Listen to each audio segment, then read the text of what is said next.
Okay, so the film that I'm reviewing here is Dead Again.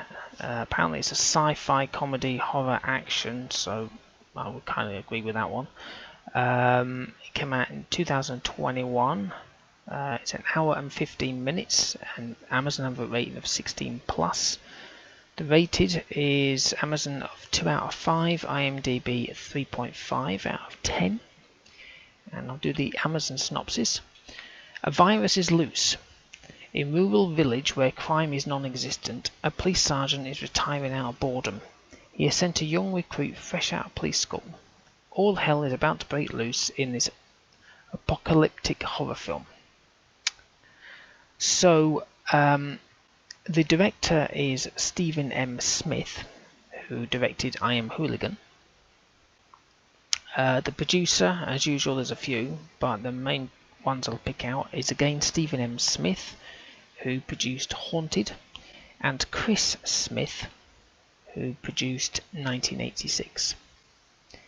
Music was done by Darren Wonnacott, Wonnacott, who did the music for Dollhouse. Now the cast, I've only picked the three main ones really here. We have Tony Fadil, F-A-D-I-L, who was P.S. Cooper, and he was in 16/03. Elliot Cable, who was P.C. Brody, and he was in Venom, Let There Be Carnage.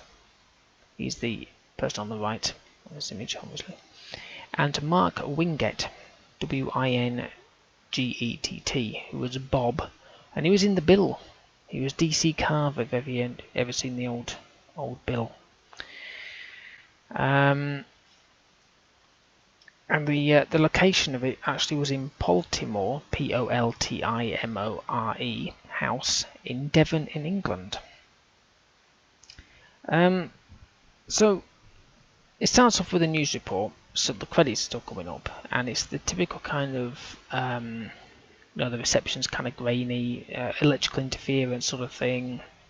So it's kind of showing end of the world sort of images, and they can't get the reception right. Basically, it does the hell to your eyeballs when you're watching it in the dark. So it's just like God. And they had Trump, Boris, and Macron on, the real people with real words. So they must have edited it quite well. That was okay. It was just the fact that my eyeballs nearly gave up at that point. And then the full credits started kicking in, and it was some relaxing music, nice scenery, and it's kind of like nice Britain. If that's the place where it was, what, Devon? Yep, it looks nice. And then music kicked in, a bit more intense, more electronic-y, but still good. All this before the director's name came up, so you see the director's name, it's the end of the blurb. So the main story is in a place called Little Pitchfield, so it does look nice. The main guy, the P.S. Cooper, who's Tony Fadil, is doing this Jaws impression. It's actually pretty funny in a weird way. Unfortunately, the new dude, Elliot Cable, who's Brody, doesn't find it funny at all. Anyway, so the new guy loves films, and he then details about Jaws and Starsky and Hutch and all that sort of stuff. It's quite enjoyable, actually. If you don't know what Starsky and Hutch is, Google it. Jaws is your bloody well known. So it's a quiet village, and the two coppers are talking, and the new one's from London, straight out of school, obviously. And the new one says he's prepared for anything, and the old one says it's not prepared you for boredom, sheer boredom. Nothing happens around here. It's like a morgue in a recession. It's quite comical. That's my quote. I always find a quote. It was actually quite enjoyable watching the old school copper talking to the new recruit, who's very PC, very follow the guidelines no matter what. Just goes to show what happens to any job when you've been in it for too long. Another great quote. So the kid and his girlfriend, that's not the two I've quoted in this thing, it's just, I think they're on the trailer, are caught in the library with this local and his gun, so it's with Bob.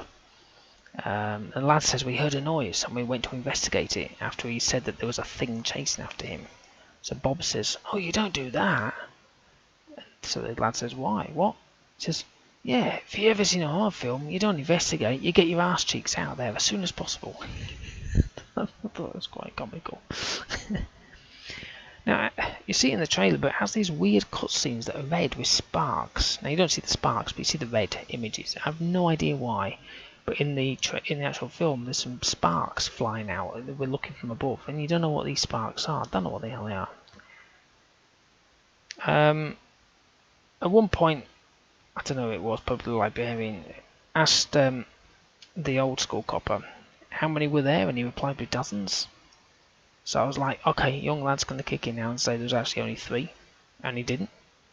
So there literally was just 3, maybe 4. So I don't know where dozens came from. And they kept asking him, how many's left? And he went, dozens. I thought, well, where did they all come from? And maybe they multiplied while he was running, don't know. But Bob's great. He was absolutely very good, and that was Mark Wingett.